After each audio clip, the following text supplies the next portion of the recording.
السلام علیکم۔ پاکستان کے متعلق دو تشویشناک خبریں ہیں۔ پہلی خبر یہ ہے کہ وزیرستان میں ڈرون حملہ ہوا ہے، جس کے نتیجے میں دو بچوں کی جانیں چلی گئی ہیں، اور P T I, Jamaat Islami اور منظر پشتین گروپ نے اس حملے کے خلاف اپنا احتجاج ریکارڈ کرایا ہے، جبکہ D G I S P R کا کہنا ہے کہ یہ ڈرون حملہ نہیں تھا، بلکہ ایک آپریشن کے نتیجے میں یہ ہلاکتیں ہو چکی ہے، جبکہ وہاں کے عوام کا کہنا ہے کہ یہ ڈرون حملہ تھا۔ بہرحال اس حملے کی تحقیقات ہونی چاہیے تاکہ پتہ چلے کہ یہ ڈرون حملہ تھا یا آپریشن کے نتیجے میں یہ ہلاکتیں ہوئی ہے، کیونکہ تمام پاکستانیوں کو اس کے اوپر تشویش ہے، کیونکہ کافی سالوں کے بعد یہ پہلا حملہ ہے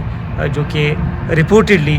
یہ بتایا جا رہا ہے۔ جبکہ جو دوسری خبر ہے وہ انتہائی تشویشناک ہے، اور وہ پاکستان کی سالمیت کے خلاف ہے۔ وہ یہ ہے کہ آئی ایم ایف اور پاکستان کے درمیان مذاکرات چل رہے ہیں۔ آئی ایم ایف نے پاکستان کی حالت کو دیکھتے ہوئے، پاکستان کی موجودہ کو دیکھتے ہوئے اور اکنامک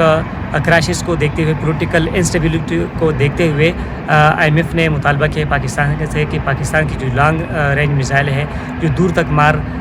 کرنے والی جو میزائل ہے، وہ پروگرام رول بیک ہو۔ ہمارے جو لانگ رینج میزائل ہے وہ ان کی لپیٹ میں ہندوستان ہے، اسرائیل ہے اور یورپ کا کچھ حصہ ہے، تو دشمن کی یہی خواہش ہے کہ پاکستان کا ایٹمی پروگرام، میزائل پروگرام، پورا پروگرام رول بیک ہو جائے۔ رجیم چینج آپریشن جو پاکستان میں ہوا ہے، ان کے اہداف میں سے جو سب سے بڑا ہدف ہے وہ یہی ہے کہ پاکستان کا ایٹمی پروگرام، پاکستان کا میزائل پروگرام یہ رول بیک ہو جائے، یہ ختم ہو جائے، کیونکہ یہ دشمن کی آنکھوں میں یہ پروگرام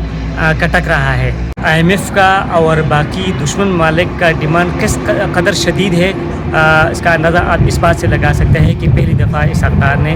سینیٹ کے اسپیشل کمیٹی میں یہ بیان دیا ہے کہ آئی ایم ایف نے یہ مطالبہ کیا ہے اور ہم یہ مطالبہ کسی صورت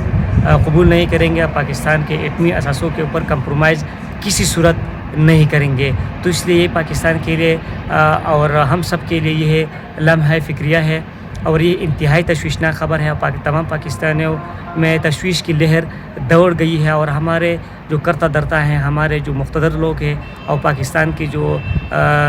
پولیٹیشین ہیں، سیاستدان ہیں، ان کو یہ سمجھنا چاہیے اور اس بات کا احساس ہونا چاہیے کہ پاکستان کی کمزوری، پاکستان میں جو پولیٹیکل کرائسس ہے، اکنامکس کرائسس ہے، یہ اگر اس طرح چلتے رہے تو پاکستان کی سالمیت کے لیے یہ بہت خطرناک چیز ہے۔ تو اس لیے ہمیں آپس میں ایک ٹیبل پہ بیٹھ کر یہ جو موجودہ صورتحال ہے، اپنے مفادات کو، ذاتی مفادات کو کچل کر اور قومی مفادات کو گلے لگانے کا وقت ہوا چاہتا ہے، تاکہ پاکستان اس مشکل سے نکلے، کیونکہ پاکستان ہے تو ہم ہیں، اگر پاکستان نہیں ہے تو خدا نخواستہ کچھ بھی نہیں ہے۔